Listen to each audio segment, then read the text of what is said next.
Hello সবাইকে, আমি আজকে আমার চ্যানেল থেকে আবার নিয়ে এসেছি তোমাদের সঙ্গে ধনেপাতা দিয়ে চিকেন পকোড়া করব সেই রেসিপি। তো আমি প্রথমেই নিয়েছি ছোট ছোট কেটে, এই দেখো এই ছোট ছোট চিকেনের টুকরো কেটে নিয়েছি।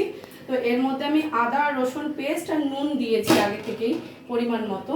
এখানে নিলাম অ্যারারুট আর এখানে ধনেপাতা, কাঁচা লঙ্কা আর পেঁয়াজ। এখানে তুমি যতটা চিকেন নেবে সেই পরিমাণে হচ্ছে গিয়ে ধনেপাতা, পেঁয়াজ আর এগুলো সব কাঁচা লঙ্কা নিয়ে নেবে যতটা তোমরা ঝাল খাবে।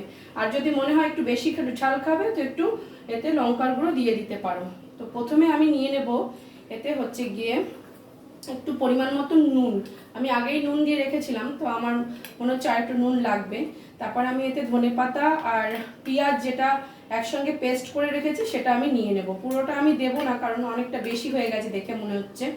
দিয়ে আমি এটাকে আগে ম্যারিনেট করে নেব। ম্যারিনেট করে নেওয়ার পর আমি এই যে অ্যারারুটটা আছে সমস্ত অ্যারারুটটা এর মধ্যে ঢেলে দেবো, কারণ এইটুকু অ্যারারুটেই আমার লাগবে। এইবার আমি ভালো করে ম্যারিনেট করে নেবো জিনিসটাকে। দেখো ম্যারিনেট হওয়ার পর জিনিসটা ঠিক এরকম হবে দেখতে। ম্যারিনেট এবার হয়ে গেছে। এবার আমি একটা একটা করে নিয়ে কড়াইতে গরম করে তেলটা দিয়ে এবার ভাজবো। দেখো আমার কড়াইতে মনে হচ্ছে তেলটা গরম হয়ে গেছে। এবার আমি একটা একটা করে পকোড়াগুলো এর মধ্যে দিয়ে দেবো। ঠিক আছে, এরকম করে কড়াইতে একটা একটা করে দিয়ে দেবো। আসলে আমরা সবসময় দোকানের পকোড়া খাই, তো এইভাবে আমরা চট করে বানাই না।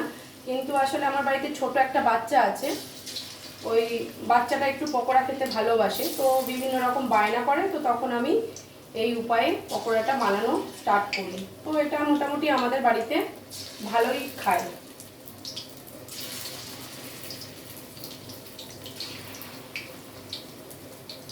একটা একটা করে এরকমভাবে তোমরা দিয়ে দেবে।